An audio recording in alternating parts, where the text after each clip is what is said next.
Praise the lord. September 27వ తేదీ 2024. ఈరోజు దేవుడు బలపరచు వాక్యము, నేను అంధకారమందు కూర్చున్నను, యెహోవా నాకు వెలుగుగా నుండును. మీకా గ్రంథము 7వ అధ్యాయం 8వ వచనం. ప్రియమైనటువంటి దేవుని బిడ్డలారా, ఈ ఉదయకాల సమయంలో ఎలాంటి అంధకార పరిస్థితుల్లో నువ్వు కూర్చొని ఉన్నావు?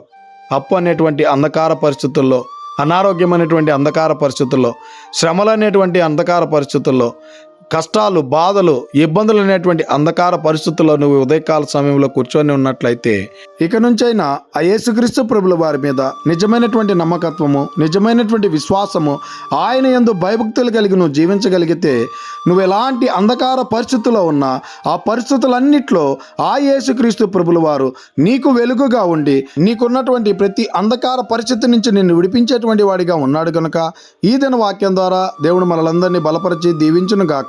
ఆమేన్. God bless you.